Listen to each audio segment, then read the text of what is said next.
we turn that on? Am I ready to roll? Hold on, we're getting there. We're getting.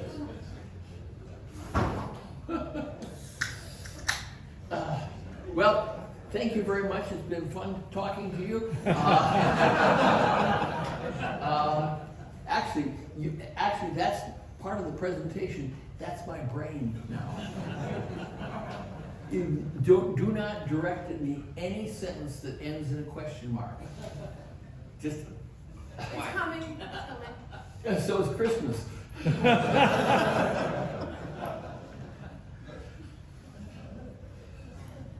Where'd you get the tie? I stole it from somebody who happened to be floating around. It's the first one, the question mark.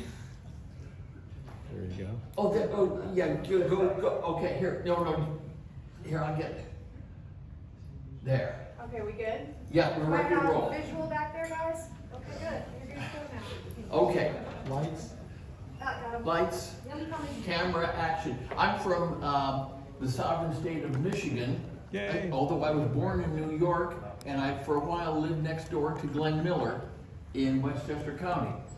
I come to you today from Torch Lake Village, and if anybody wants a house on Torch Lake, there's one there, can be under 4 million, so. This is a scholarly glance, and you may wonder why I said scholarly.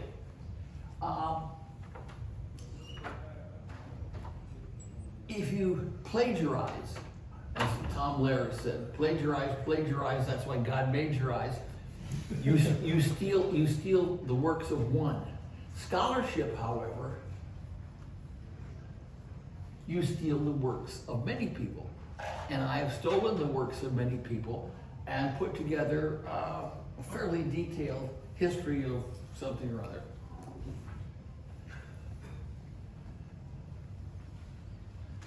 I know you've seen lots of this from time to time. So I've sort of tried to tart it up so it'll be vaguely interesting.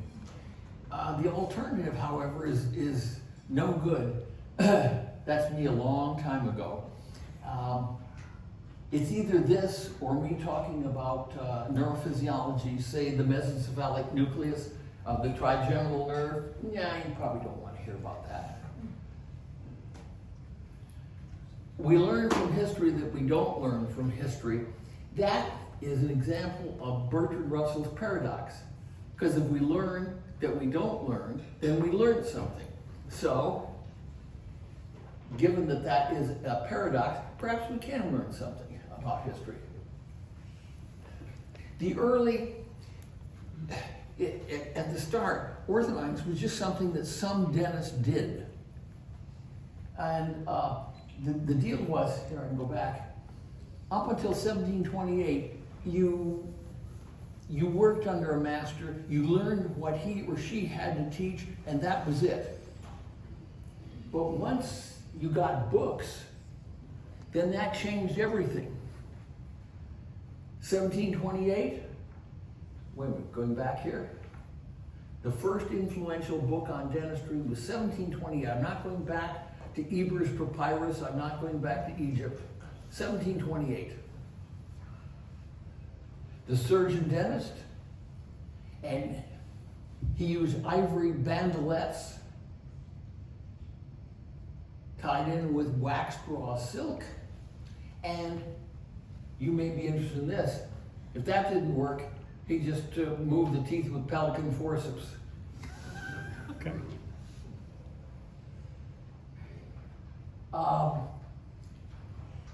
There were a lot of texts coming out at the time.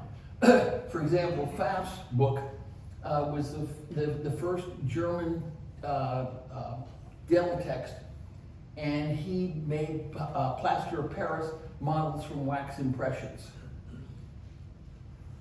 Bourdet was the dentist to the Queen, and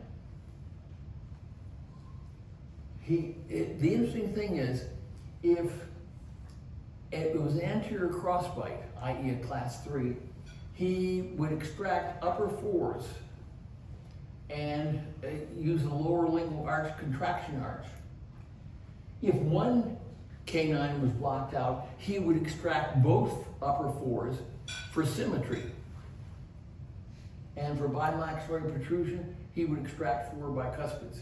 So the deal is the extraction, non-extraction debate was on at this time. But by the way, you'll notice, you can tell the Irish cross there is tilted, so you can tell which way up the Union Jack goes. I know that's what you came here to Yes. hear. He discussed ideal occlusion, he categorized malocclusion, and to him it was irregularity, discrepancy, and skeletal deformity. Those were the types of malocclusions. He had 3 chapters on malocclusion, and he was the first one to sort of do experiments. He's the one who figured out that the chin goes forward by pushing back, the condyles going backwards. This is Joseph Fox. This was the first English dental text, and the thing about this was most texts until then were just here's before and here's after, and aren't I really great? But he provided detailed instructions of how to use his appliances, which were ivory bite blocks to open the occlusion. Now, after this, any wire in Great Britain, any wire thing that goes around the teeth is called a crib. And the most common crib is the Adams crib, developed by C. Philip Adams of Northern Ireland. I used to be when I was in dental school, I was a technician for an orthodontist. And so I knew how to do Adams cribs. In fact, I cheated him a little bit. I could do a retainer from start to finish polished in under an hour, but I charged him the $2. I was at the Queen's University of Belfast. I was in a seminar with C. Philip Adams, and they passed the case around, and they said, well, we need to do XYZ with an Adams crib. And I said, what's an Adams crib? That was the end of me at Queen's University of Belfast.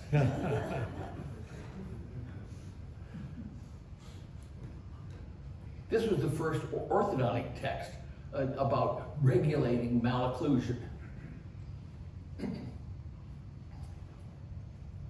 Oh, this guy invented the spittoon, in case you're wondering, in case that's why you got up this morning.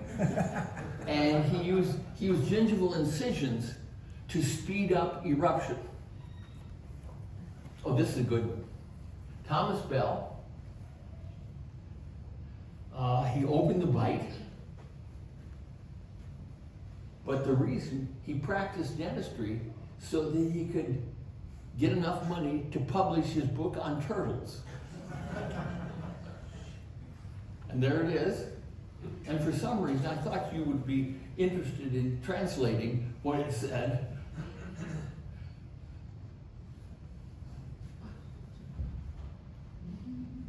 There we go. There was the equilibrium theory, which came out around this time. That's the number one law that everybody violates today. The teeth are where they are. There's no particular reason. Move them out, bring them back, The equilibrium theory was that there was a force pointing in, a force pointing out, and a force of occlusion. There was fun with the giggly saw. At this time, Houlihan started surgery for class 3. And the thing was, he would take a big hollow needle and put it in behind the condyle, and then he would put into that a giggly saw. And they would pull the needle out and go rip, rip, rip. End of story.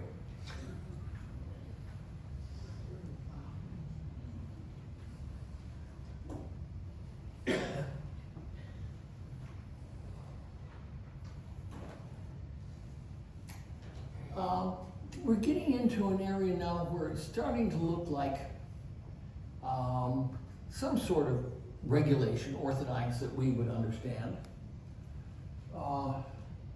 He made ivory and wood pegs to boot teeth. He used swedge gold. Now, 1839 is dentistry's miracle year. 1900 is orthodontics' miracle year. Chip and Harris's book was a world standard for many, many years. And he also was associated with the three big things that you need to be a learned calling. A journal. He worked at a society and a school. And that was the magic year, 1839. Now, left alone, I put him up there because he sort of used the word orthodonticy. Oh, wait a minute. Okay, I guess I turned it off. Thank you. He originally suggested dental orthopedics, but you'll remember that when all the GP jaw growers were doing all their thing, Tom Graber changed the journal's name to compete with the non-orthodontic bone growers. Oh, I'm going backwards. Well, we've known that for a long time. Here's some of the early appliances. 1841 clamp bands. They must have been a killer because the clamp was on the inside. Woo.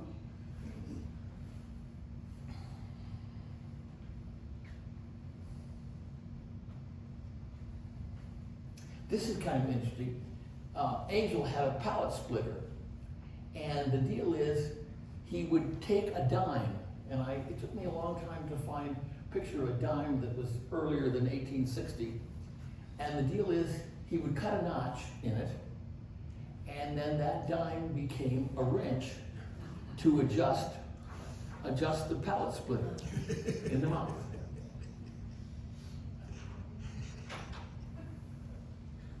Where did they get spring wire back then? From pianos, or as they said then, piano forte.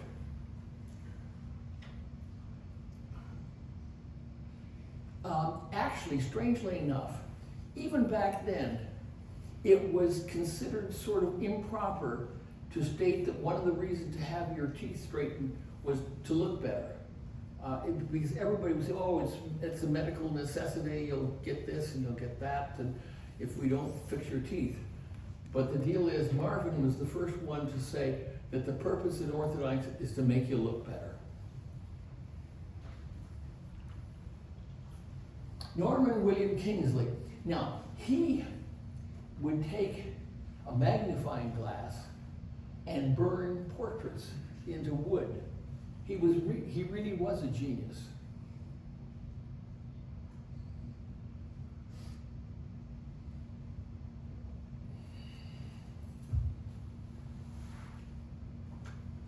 This was still general dentistry. It wasn't 1900 yet. Hey, bike jumpers, head cap, and he was the one who started to interest people in retention. He was agnostic as to how long you needed to retain, but he said you just needed to retain.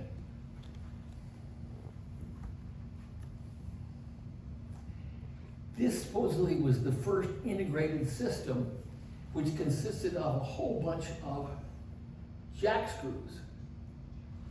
And Angle called it a mechanical curiosity, which indeed it was. Now we come to Angle, which is sort of associated with St. Louis University, but not in the way you think.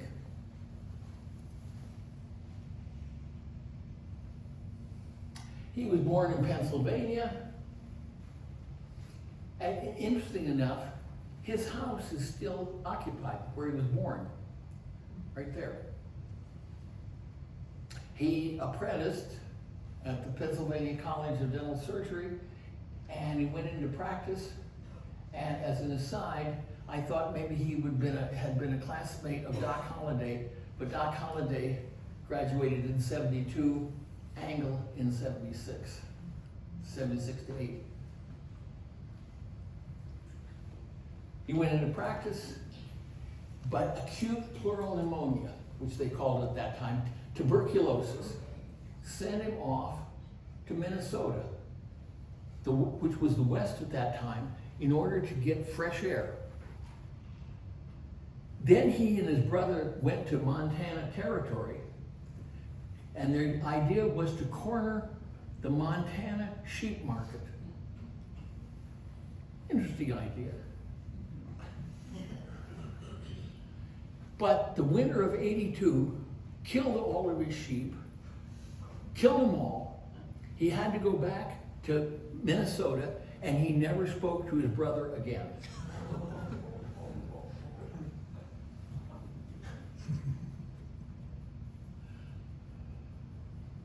And he was interested in regulation, so he started to teach. And Minnesota, he taught a lot of places, you know, just coming in, saying a few words.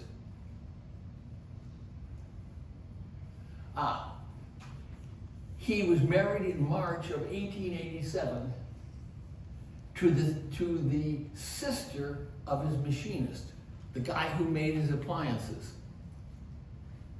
He had a daughter, was born in November, let's see, March, November.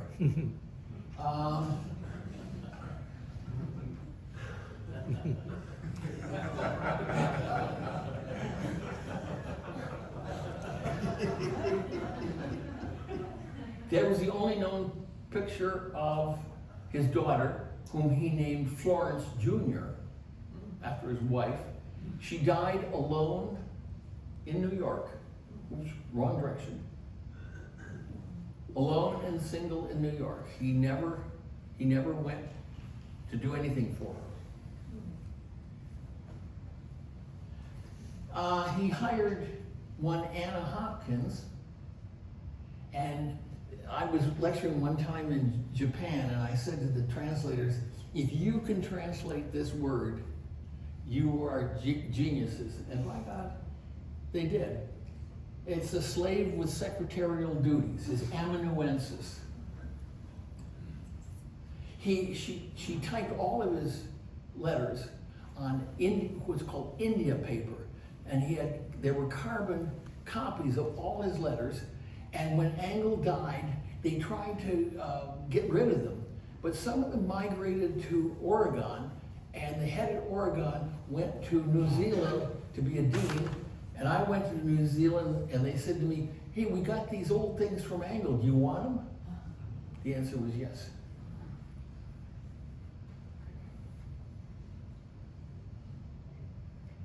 So all the Angle quotes in this presentation are from his letters. But the interesting thing is, he loved his mother. He's like Tom Lehrer, you know, Oedipus Rex, he loved his mother. In any event, he never mentioned his father in any of his letters.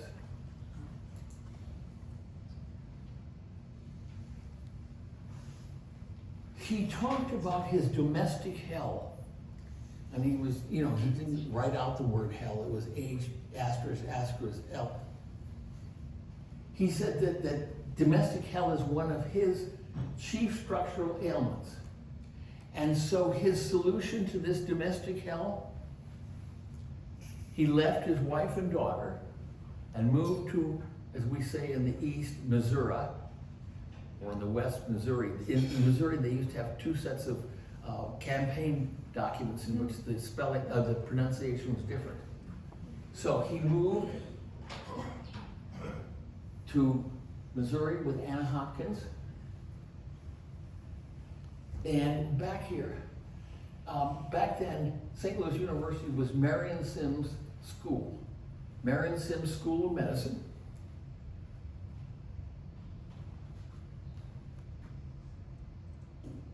Now, the school was named after James Marion Sims, who was supposedly the father of gynecology, until they found out that his gynecological work on rectovaginal fistulas was done in the South, and it was done on slaves. So that kind of took away a little bit of the interest in him. Angle thought that there would be enough time to teach orthodontia, in other words, to teach orthodontia, to sell his books and things like that. This is his place where he lived in St. Louis. It's still there.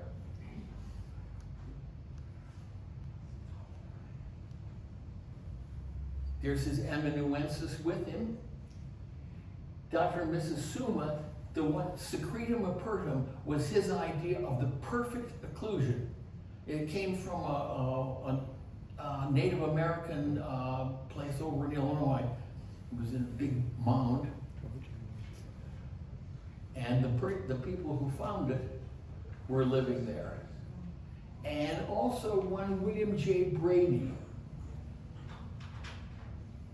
Brady lived in there in Dexter for a while, and he then moved on to Iowa, and he suggested that Angle send her to dental school. And he sent a letter to Brady. He wanted Anna to get out with him to finish all her requirements. And he said, I wish you could manipulate the pull strings, the marionette wires.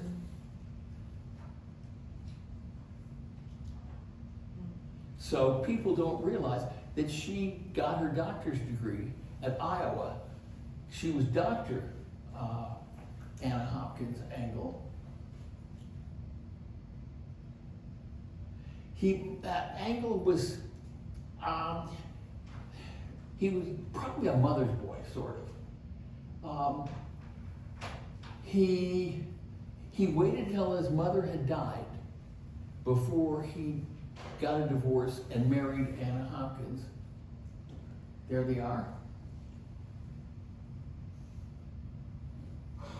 So he really loved his mother, and so he cared for her very carefully. Old Crow Distillery.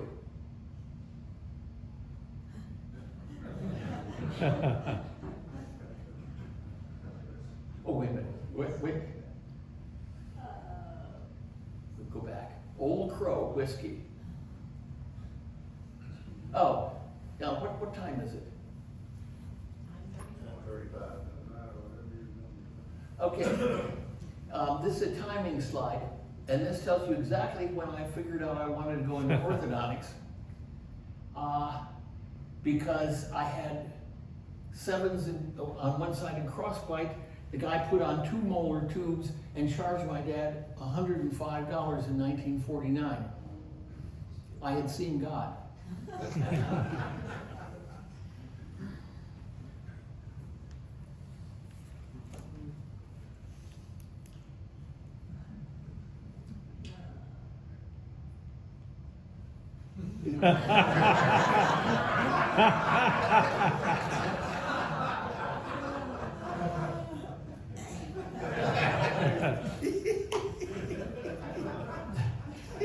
That was the one I thought I maybe looked ready to kill and everything like that. Angle's ideas. Angle, he had thought about pretty much everything. Removing bits of bone behind the teeth, circumferential fibrotomy. He used iridectomy scissors or instruments. He had his classification occlusion, which was very similar to that done by Carabelli earlier. Now the deal is, it's Angle's classification of occlusion. And in all of occlusion, there's normal, class 1, class 2, class 3. 1, 2, and 3 are all malocclusions.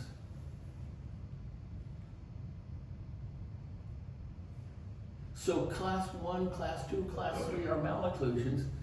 Thus it's wrong. We said we're trying to get class 1 molars. Oh, you're trying to get some kind of malocclusion. So we shouldn't say class 1, but we all do it. There's some of Angle's stuff. He had, these were all various devices that he developed over the years. Expansion. His E-arch was the big thing. He could expand it, and then he had a device here to get in there and turn the nuts to advance the E-arch. And then he would ligate teeth with linen thread, which would shrink when it was wet.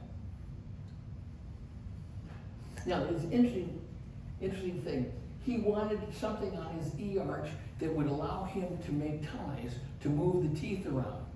So he put a fin on the top of his E-arch, and in that fin, he could cut grooves so that he could tie things to it. See?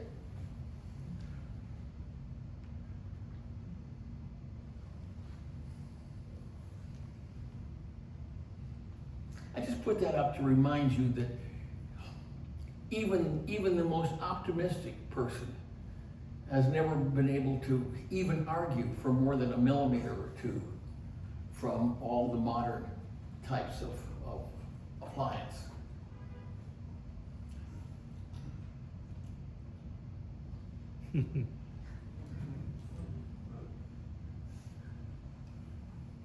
Well, the interesting thing was one of the ways he corrected class 2s, he thought, you know, the key ridge and the first molar had its mesial buccal root under the key ridge. Well, sometimes he would find class 2s in which the upper molar had come forward, making it a class 2. So what he did was he would distalize, please shoot me for using that word, he would distalize until there was a class 1 molar relationship. And then supposedly that class 1 molar relationship would cause the mandible to grow. And the mandible would grow forward normally, bringing the upper molar back to its proper position on the key ridge. He really believed this stuff.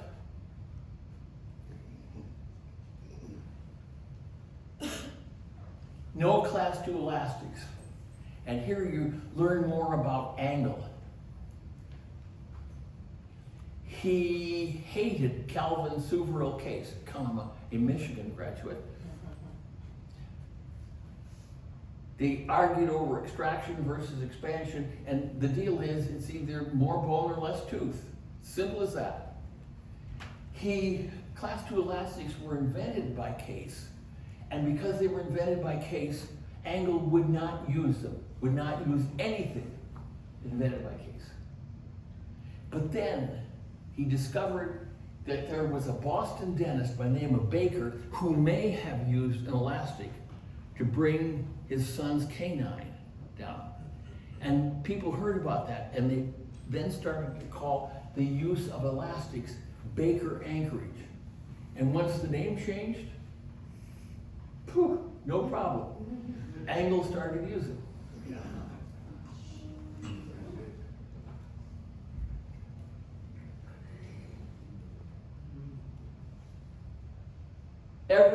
Here's Calvin Case talking about how stupid he thought Angle's ideas. What? The normal occlusion theory. Every tooth or its artificial substitute is necessary for the perfect correction of dental or dental facial malocclusion. It was Angle's idea that you could not approach perfection if you started taking bits and pieces out. For elastics, and by the way, the guy that I worked for when I was a technician, when I was in dental school, this is the way he made his elastics.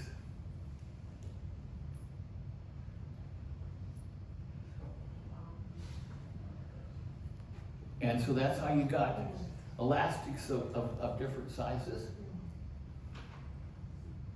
The idea of bone growing was, you know, pretty popular in Europe. In fact, the Roos Archives of Developmental Biology is still a journal that exists. Julius Wolff's law, how the bone would automatically disperse itself so that it was a mechanically perfect solution.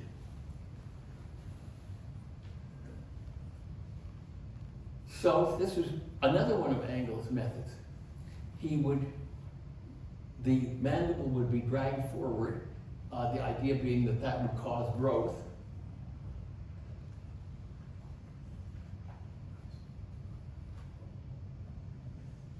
And jumping the bite like that was a common exploit. Still is, by the way. And Emil Herbst, with the Herbst appliance, Engel thought that he had stolen the idea for the Herbst appliance from him. So he wrote a letter to Wilhelm Herbst, accidentally was Emil Herbst's father.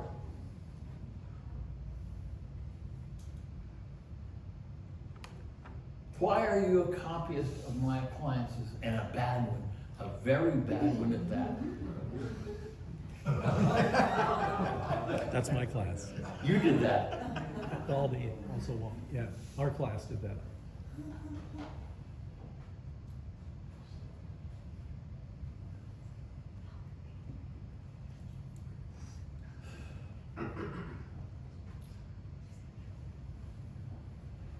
Now, you remember the TV thing? I'll take stuff that's borderline crazy, Alex. Brackets that grow bone. Oh, I'm sorry, Alex. What are brackets that grow bone?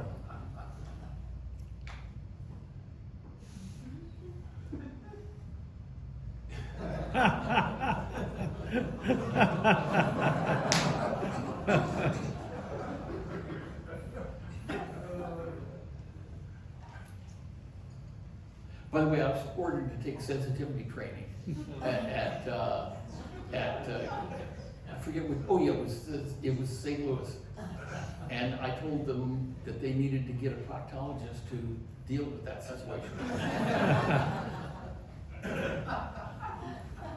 This was someone's appliances, pin and tube. This was an incredibly difficult appliance to use. And I'll show you a picture of one of Engel's cases. And you can see how incredibly difficult to adjust that, to get that down so you could adjust it. So what he did was,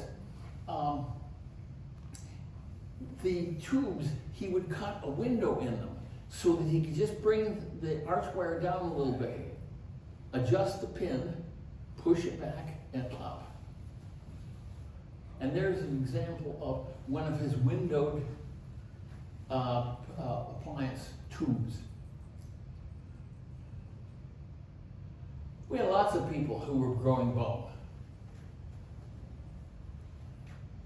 For the E-arch, you'd expand and it would blow the incisors out. Nowadays, that's considered a good thing to do, but back then, what did they know? So the deal is you'd upright and grow bone over the root. Farrar did it.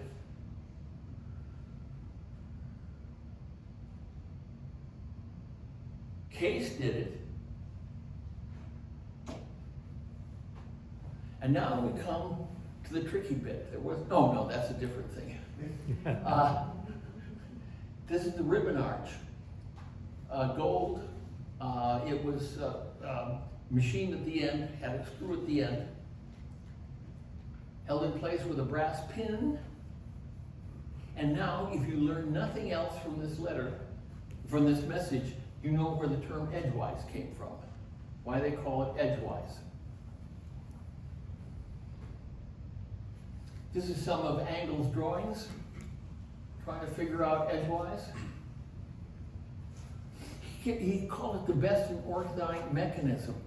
I don't think he meant in terms of appliances. I think he meant the biology of the biology of bone. That this was the best way of making use of bone biology. I should like this.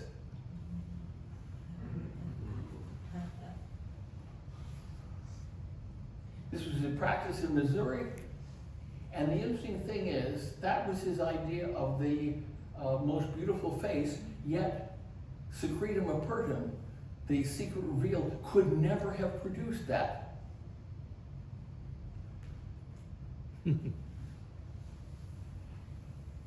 Yeah, he expected to charge Adolphus Busch $1,500 to $2,000. He said he's going to do it. The price of beer was going to go up, and there indeed is the beer that went up. He started teaching at Marion Sims, and this is, now watch it, this is all 1899. He talks about all the troubles he's had. He taught in 3 colleges, had a big row in 1. Have resigned from 2, and I think I shall quit the 3rd one, and that was Harris Stowe, St. Louis University.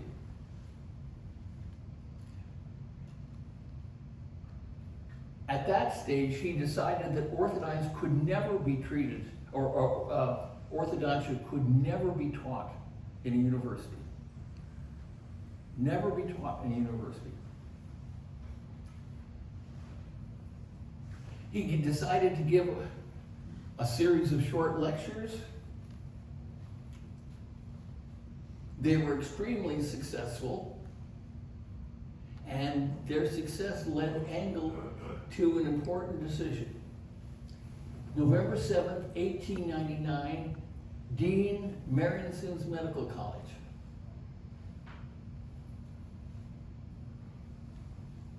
Economizing the college expenses to the extent of my salary. That was November 7th.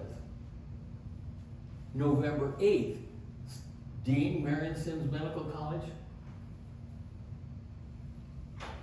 he quit. In 1899, he left St. Louis University. 125 years ago, I couldn't resist this. SLU had a thing planned by people who knew nothing about history. And so they said 130 years, and it was Engel. But it's been 125 years since Engel left St. Louis University. And he was replaced by C.D. Lukens.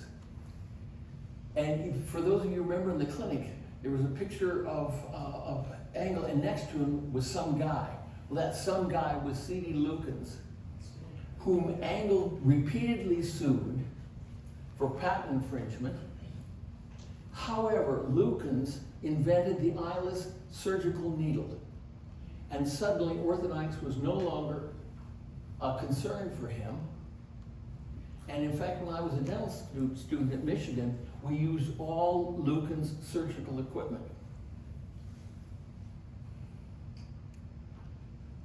My little hometown, East Jordan Iron Works, it's the headquarters of the EJ Group. There's a family lives in this town of 2,400. They live there. They own municipal casting plants all over the world. It's unlikely you can go any place in which something is not EJ Group or the East Jordan Iron Works.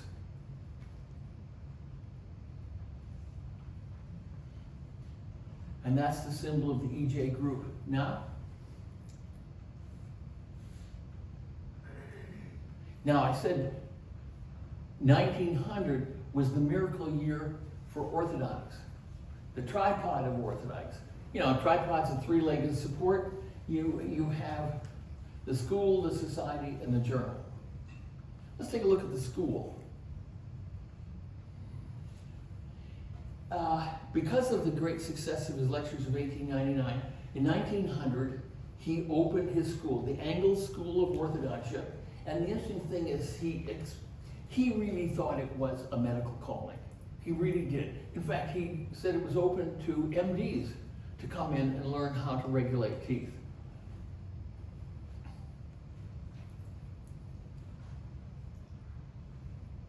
There's the Olivia building. It's still there. I use this one. It's been tarted up and it looks good, but it's more impressive this way. And he and Anna lived just around the corner in that place I showed you before.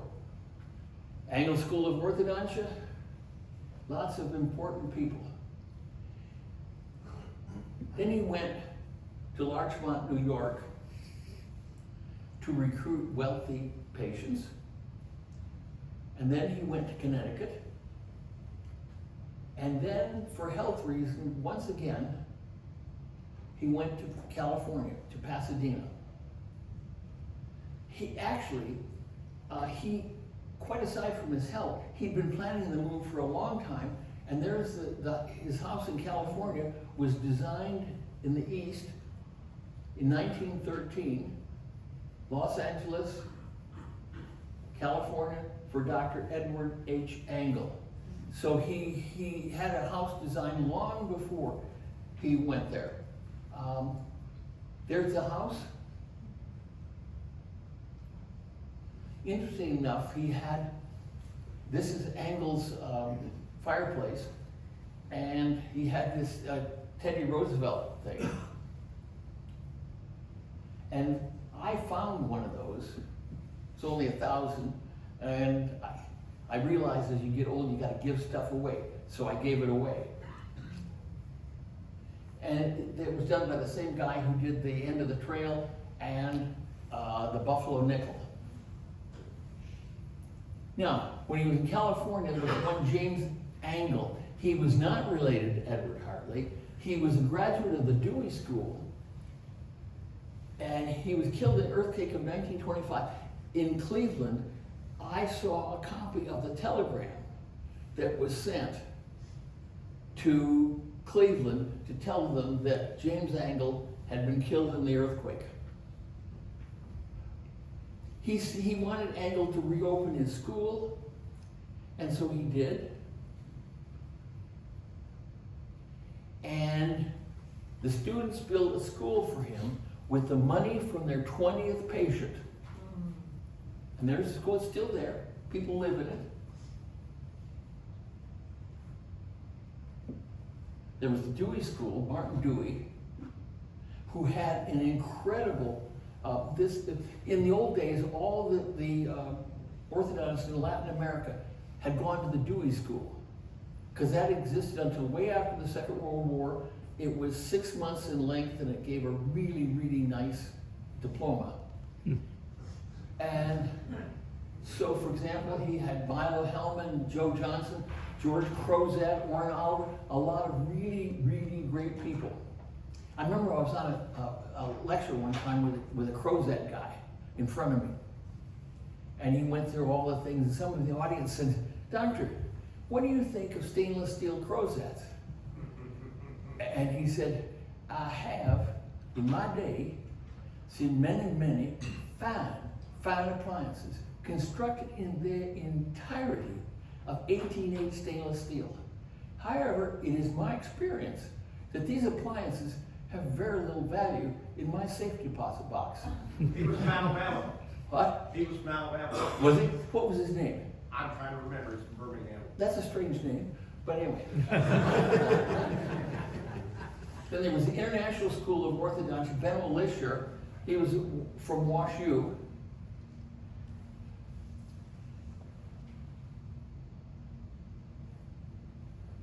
Angle died in 1930, and before he died, he was worried about who was going to carry on his tradition. I've had class after class and not more than a half a dozen who could carry on my work. Well, he found one, Spencer Atkinson. In fact, he even let Spencer Atkinson lecture with him on the pin and tube.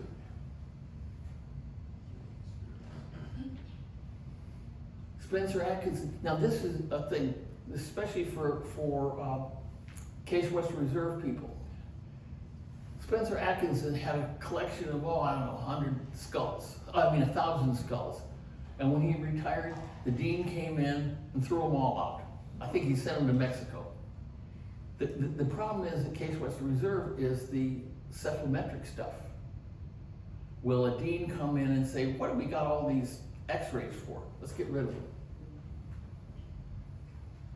But here's the ribbon arch bracket, and Spencer Atkinson cut a slot in it.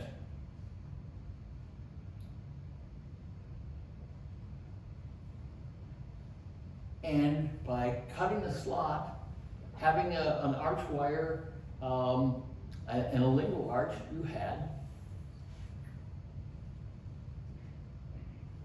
they needed a spot welder because metal arches would screw up a gold bracket. So they needed brackets that were steel, that would withstand the steel. So they got together and found some technicians in California who would use a spot welder and manufacture the brackets. And these people became Unitech.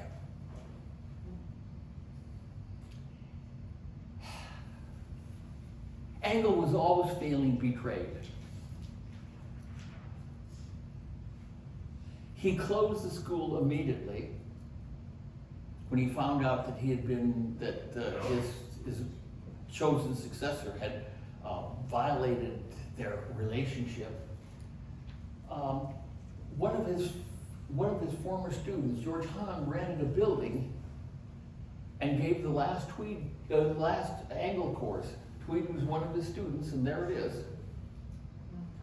27, 28, even though Angle had closed it in 26. And suddenly he got himself an MD and an SCD. Ooh, pretty good.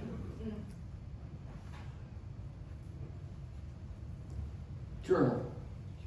For a while, all the stuff about orthodontics was printed in items of interest, which was edited by Rodriguez Ottolenghi.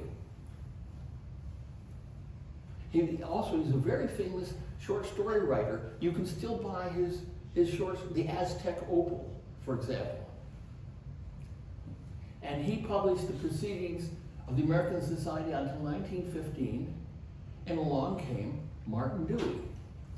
And he became the editor of the journal, which started out as the International Journal of Orthodontia, Volume 1, Number 1, January 1915.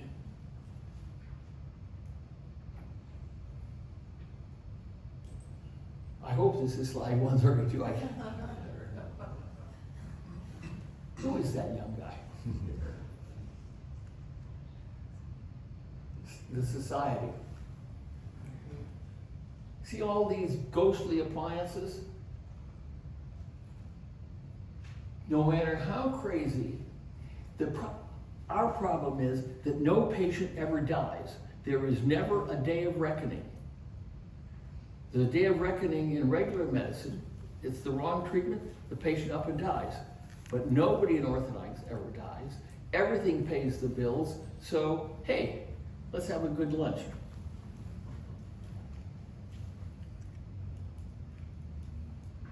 This was my professor in Belfast. He was a great breed. I just mentioned it. When they gave him a personal chair, his inaugural address was a 23-page blank verse on the making of mankind.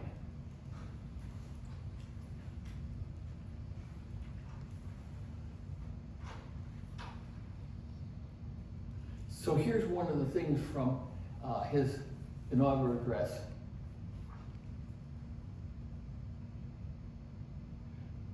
The Greeks were right to place stupidity among the mortal sins.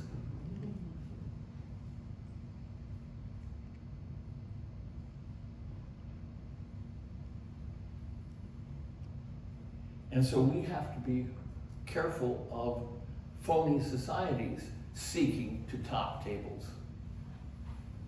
Yeah.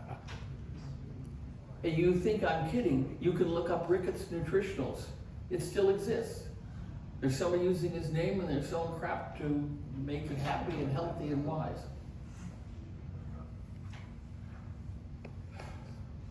The guy's report said that proprietary schools were mostly low-trade schools. Well, it turns out that apparently we've decided to repeat that with more low-grade trade schools. Why not? Nobody dies, everything works.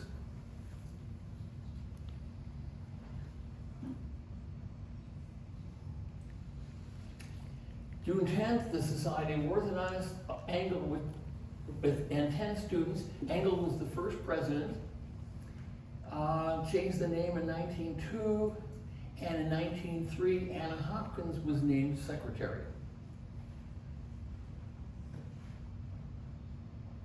He's talking about the first meeting. It was, I think, the greatest meeting ever held in dentistry. Well, maybe not. There was 4 students who demanded to speak to Angle, demanded. And Angle got angry. And one of them was one Hubert Weisick, and Angle threw him out of his school. And his father may have been Angle's classmate. When Angle threw him out of the American Society, he expected his school, he expected the American Society, Board of Censors, and Rodriguez Auto Langue to throw him out also for the American Society. They refused, and so, once again, Angle resigned. He was never again a member, but immediately he started another society, which he thought was going to be the true society. By the way, in 2006, Angle had been out for 100 years. They changed the Heritage Lecture to the Edward H. Angle Heritage Lecture. Well, there's the first meeting of the Alumni Society of the Angle School of Orthodontics. This was going to be the real Orthodontic Society. 1960, he did it immediately. And to show you that he really did think that orthodontics was a medical calling, I just put this up to show you the topics.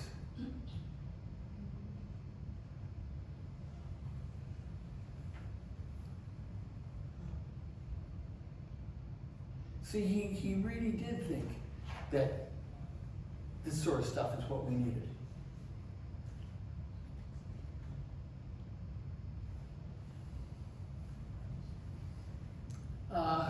Some of his graduates started the Angle Society, and this is the first, in 1922, this is the first meeting of the Edward H. Angle Society of Orthodontists.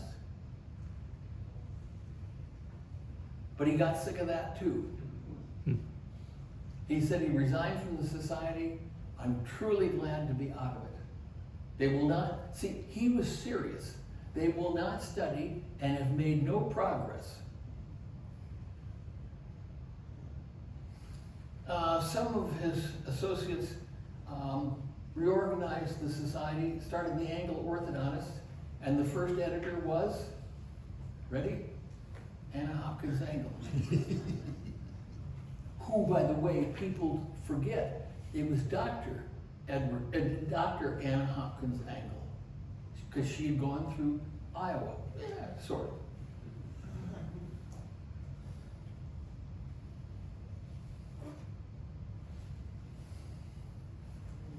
John Valentine Mershon.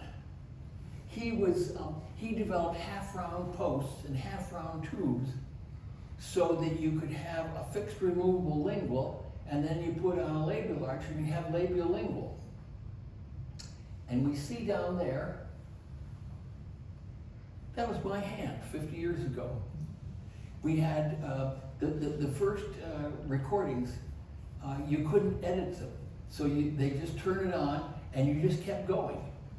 And that appliance, by the way, when it was all done, I said, now, and I had my hand over it, I said, if it's done right, it'll fit in. And I lifted my hand up, I thought it was going to go spoil. I'll be damned, it fit perfectly, perfectly. That's me in orthodontics.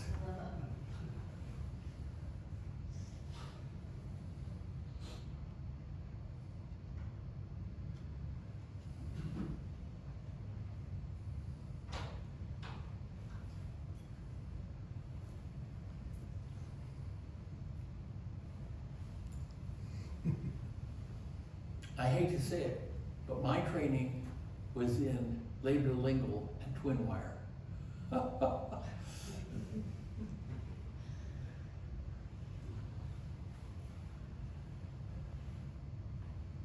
Oh, by the way, this may be vaguely interesting.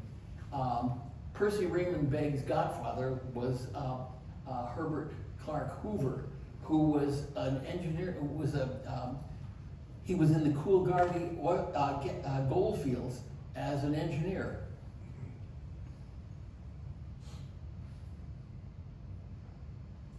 Oh wait, I'm going backwards. And the deal was, the Second World War, you couldn't get machine brackets from the United States. So people over there found out that if you use heavy band material, you could stamp out bag brackets. And so that's why it stayed for a long time in Australia, because they couldn't get anything else, except Japanese bombing Darwin.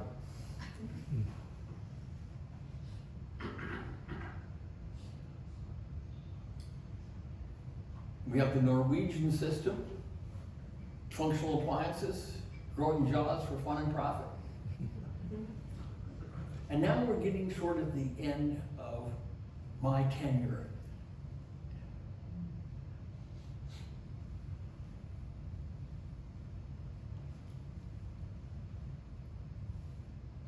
Now this is something interesting.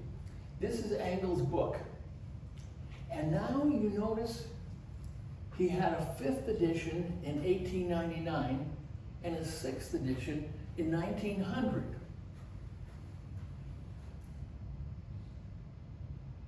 What happened was, in 1899, he was listed as being part of Harris Stokes, St. Louis University, but he quit. He resigned in December of 1899, so in 1900, he had a new volume out with a different attribution.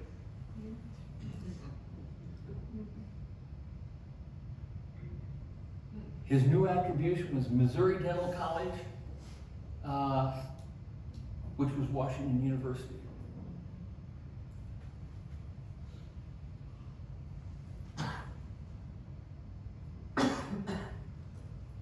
Patients who didn't cooperate. Mr. Breckenridge Jones, St. Louis Bank and Railroad president. A couple of his sons quit Engel's practice, and he said that he was happy to see them go, that they'd become a nuisance. But he said, but yet as I come to know you, they come honestly by. Now, this is no kidding. Head of bank arrested. There was the notice for when the bank head was going to be arrested. And here he's going to be arrested again. And he is to wed Miss Sarah Brand Cole, formerly the wife of Captain Charles Colwell, who served in the Spanish-American War. The wedding is to take place on September 21st. That just tagged on to him being arrested again. And that, by the way, that's his bank building in St. Louis now.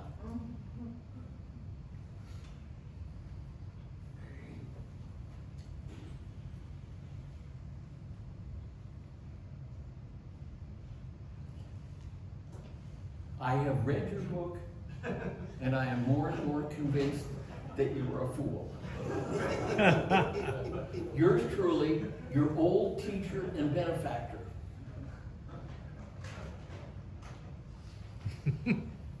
He had his class together for a class picture, and one of the students showed up late. So Engel took his chair and put it in the front, so the fact that this kid was late would be always known.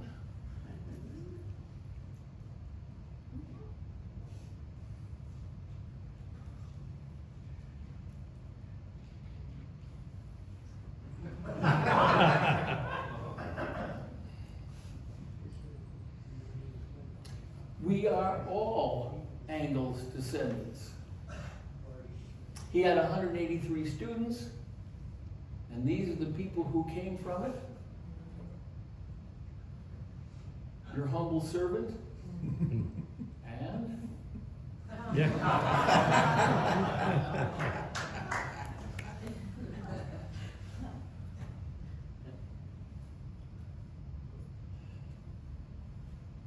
this has been the bare bones of orthodontic history as I know it.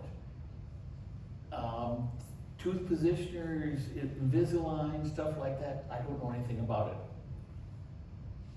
But I want to thank you all for hanging in there. And to tell you, it really has been fun. Thanks a lot. Ralph.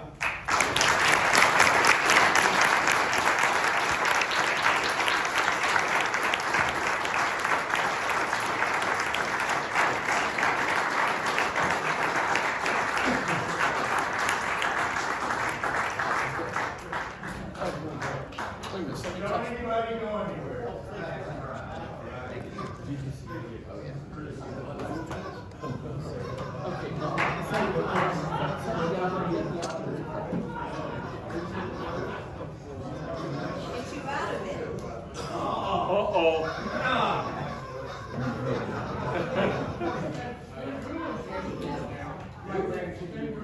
Get you out of it. Here.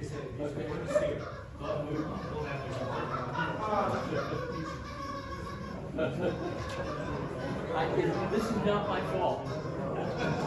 I'm innocent. I'm totally innocent. I'm going to reprise a poetic tribute to our esteemed colleague. It goes like this. This is entitled, "He Don't Move Teeth." He don't move teeth. That's what they say. He don't move teeth, but he teaches anyway. They say he's the world's greatest thesis advisor. So why don't he fix his lower incisor?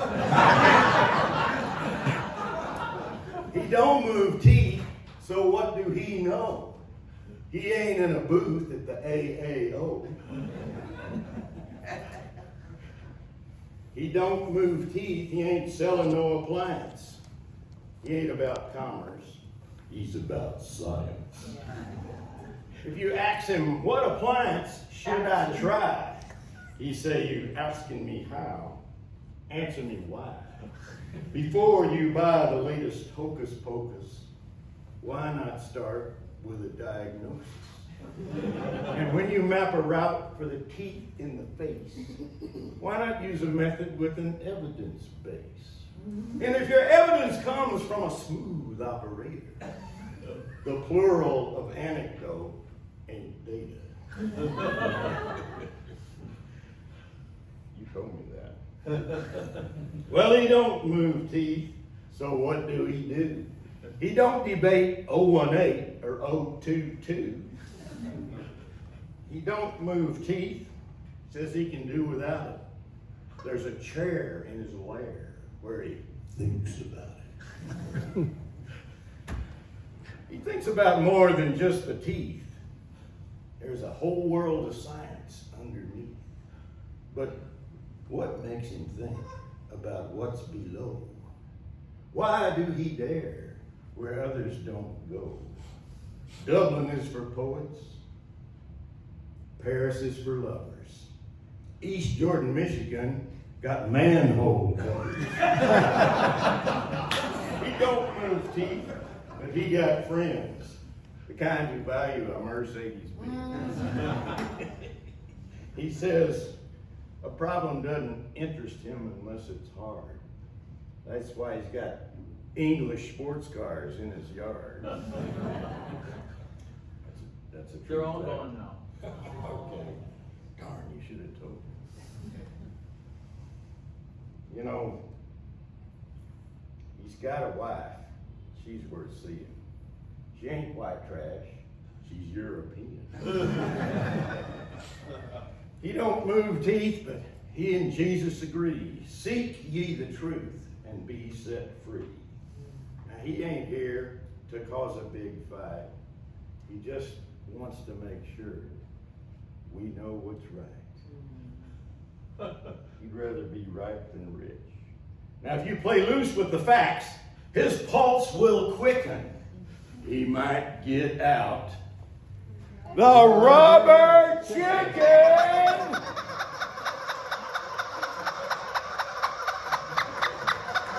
He don't move teeth.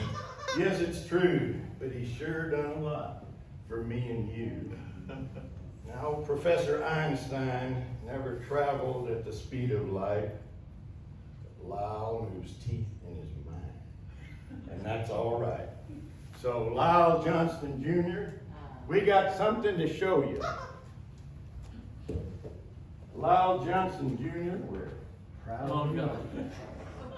So everybody, join me in the big rubber chicken salute.